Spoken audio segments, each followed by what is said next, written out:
Go. Hi, I'm Josh Rossi with For Performance. I'm here with Dr. Cialone again, and we're going to talk a little bit about nutrition around the holidays. Now, first thing I want to say is the issue is not Thanksgiving, Christmas, New Year's, right?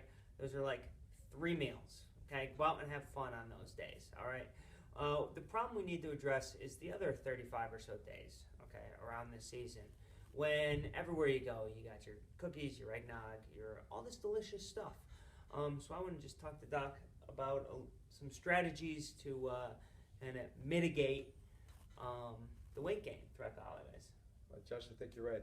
On those 3 particular days, the only real risk is those people who have high blood pressure or heart issues, and there's a lot of salty foods on those days. So you see a lot of emergency room visits and people with those standing health problems. But otherwise, it is the 35 days between. That's the toughest thing. And it's just like with anything else, 100 calories, 200 calories in excess each day that you're not covering with exercise adds up after a while.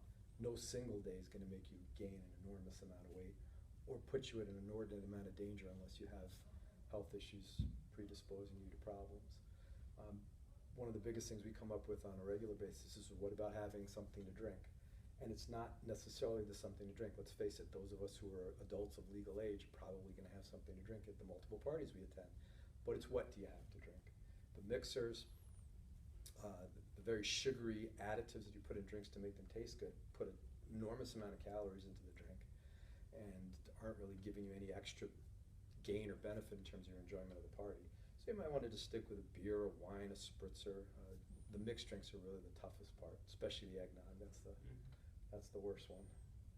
And then the foods, you just have to select foods on a daily basis that say, look, this ties into everything I'm doing all the rest of the year. Because how many of us gain 8 to 10 or more pounds over the holidays and then spend the rest of the year working it off? Now, one of the strategies I use, and I advocate for my clients too, is kind of get your nutrition in first. Right? So that no matter what, I know I'm getting my lean proteins, I know I'm getting my healthy fats, I know I'm getting my fruits and vegetables in throughout the day. And once that's in, then I can have a cookie, right? Then I can have a glass of wine. I think it's too easy to replace lunch with garbage, or lunch with snacks along the way. One of the biggest mistakes many people make is to say, I know I'm going to have a big party with a lot of food eaten, let me fast all day. Right. And then it's like you're dumping a whole ton of calories into the system, and the system has to do something with them, and it stores them as fat. There's not much else it can do. You can't burn it off at the party. So it's spread your calories out through the day, and sometimes before a party, just a little bit of planning will help. And for example, have a piece of fruit before the party. It'll make you feel full during the party, or more full. You may not eat quite as much. Limit your intake of things that are very high calorie without a lot of nutrients in them. The stuffed mushrooms and the green bean casseroles of the holiday season are actually, although they look healthy, although they look good for you, they're really not.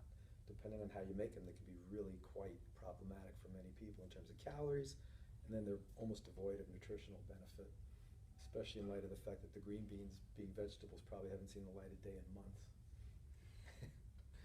Okay, so healthy foods throughout the day. Yeah. Make sure you get your nutrition in first, right? We don't replace meals with snacks. Well, think of nutrition rather than calories.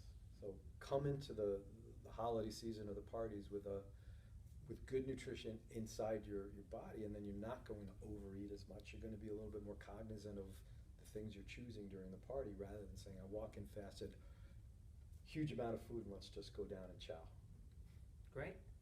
Thanks a lot, Doc. You're welcome. Talk to you again soon. All right.